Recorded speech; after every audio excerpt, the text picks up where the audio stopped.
Welcome back to the Kingdom Hearts 2 playthrough. Let's begin Port Royal. Port Royale, Tom. I hate that voice, especially when you do it as Silver in 06.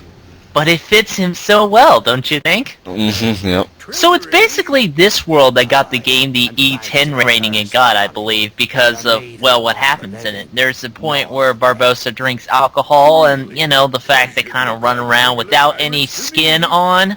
Well, they could have just, like, made it like Ribena or something, orange juice. Or something like that. You know what I really love, though? I love how Pete tastes so well. He's like, oh, that's a slight inconvenience. But you know what really bugs me about this, though? They have guys walking around without skin on who are full fucking zombies, and yet they censored the guns. Right. Instead of guns, they have crossbows that amazingly still sound like guns. I know, you even get a return fire reaction command. Yeah, I know. It's just, like, come on, guys, prioritize a bit here, would you? I'm not even voiced by Jeffrey Rush anymore. Isn't that a shame? Truly it is, Barbossa, truly it is. Who are you calling punks? It's Sora, Donald, and Goofy to you, and don't you forget... In that exact order. Get it right. Or there will be hell and brimstone to pay, motherfuckers! And we'll write it in the correct order on your tombstone, to be sure. Pepperoni and cheese. What you say? Yeah, you don't remember those? No, I do not. You don't remember those commercials? That's sad. What, is it an American one, probably? Oh, okay, well, yeah, that is true. We live over in old Limey land, so we do. I like Sora's attitude in this game. He's like, what, I only have to kick a few of you guys' asses? Don't make me laugh. Well, he fights repeated character models all the time, so this wouldn't really phase him that much. Yeah, I just like how now he's a cocky asshole. I love it. Well, the theme in the first game was all innocence and coming to terms with things. In this one, you're dealing with said terms, and it's all dark and edgy. And shit like that, I don't know. But we did get the organization, so that's a plus point. So basically, the gimmick of this world is the fact that when the pirates aren't in moonlight, they can't be hurt, so you have to get them into the moonlight if you want to hurt them. This gets annoying. Especially when there's time sections, and believe me, they'll come up quite frequently in this world. Oh, I swear to God, this world just loves to piss me off sometimes, you know? Well, Valiform, go now. I do really like the music theme. He's a pirate.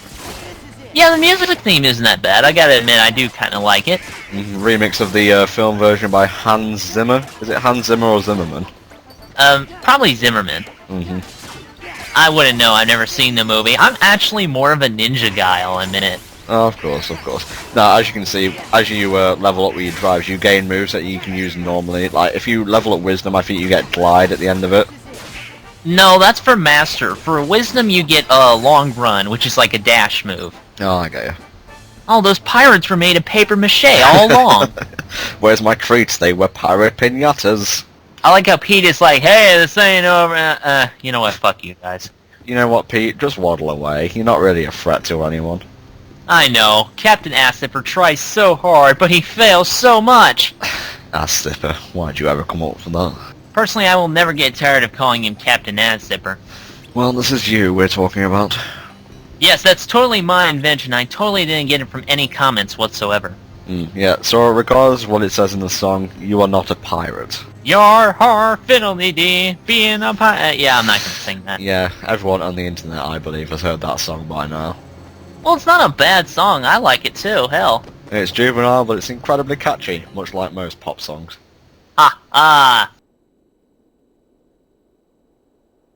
Where are you taking me? Well, it's kind of obvious where he's taking you to do, honey.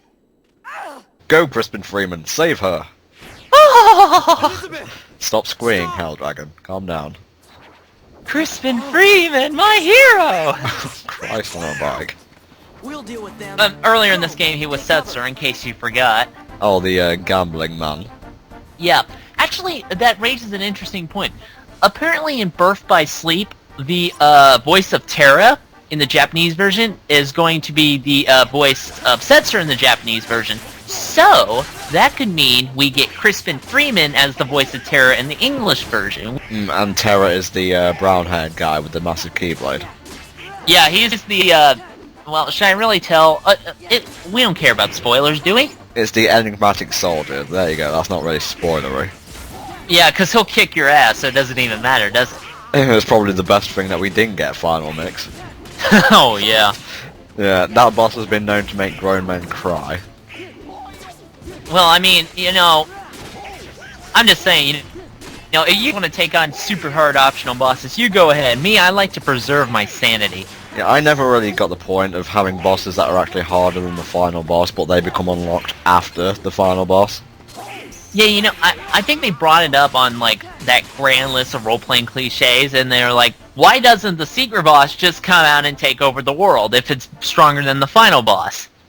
Now, God knows why they couldn't get Orlando Bloom to do his voice. And, gee, I wonder why, Tom. Maybe he's a popular celebrity with other things to do. Again, James Wood, Dan Castellaneta, etc. Again, they're not as popular as Orlando Bloom is. Fine. Although, you know, at least Christopher Lee came back, and, you know, for all the other future games with Diz, he's been in them. So, you know, I gotta say, Well, Christopher Lee has got like one of the best voices known to mankind. Christopher Lee is fucking awesome, I gotta agree. You know, I just like listening to him talk. It's kind of like Morgan Freeman in that sense. You know, it's very weird. I have this powerful Keyblade, and yet I can't destroy a bunch of barrels. Of course. Just to go back to Birth by Sleep briefly, did you know that the organization's former selves are apparently going to be in there? The original 5. Is that right? Like Zigbar as Braig, I think it's Zexion as Ienzo. Ienzo. That's still a fucking stupid name, in my opinion. Who names their child Ienzo? They hate their child, basically. Anyway, the thing about this world is that there's a lot of treasure chests hidden around in nooks and crannies, so if you want everything, you gotta make sure to look everywhere. Well, it wouldn't be a pirate-themed world if there wasn't booty to collect. You know, there was a way around those barrels that you couldn't break, but Tom kinda took a shortcut. Yes, well, that's just the way I do things. Get rid of the hard parts, get straight to the easy parts. Then she's long gone. Who is that wonderful voice? It's James Arnold Taylor, aka Ratchet from Ratchet & Clank, and also Tidus. Of course! Now, he's not as good as Johnny Depp, obviously, but he's damn near close. Yeah, he's not a bad actor, don't get me wrong. I really do like he did Jack. But, yeah, you know, I mean, for what we have here, for what we can take, this was actually a pretty good replacement. So it's nothing like Ratchet or Tidus, that's a good thing. How disappointing for you, isn't it, Tom? Yeah, well, we could have got Johnny Young Bosch, who sounds the same in every single damn role. Well, who cares? He's cool. He's the fucking Black Ranger, motherfucker. And the Green Zeo Ranger. Green. But nobody cares about the Green Zeo Ranger. It's always, oh, I like the original, even though Zeo was just as awesome. Zeo was actually better than Mighty Morphin, in my opinion. Look, one of the Zords had chain guns on his arms, alright? You auto-win. I'm sorry. You super win. It's over. And Gundam 3 Heavy Arms. Why is Jack always doing the, with his hands? I never seen him do that in the movie. He's drunk, basically. He was based on Keith Richards. Whoever that is. Well, he's like a famous rocker, and he actually played Jack's dad in the 3rd film. Does Keith Richards always go around go, He has a swagger, so that's what Jack's doing, basically.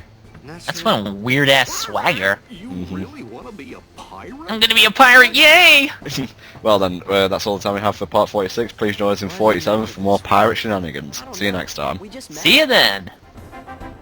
I think my luck's about to change.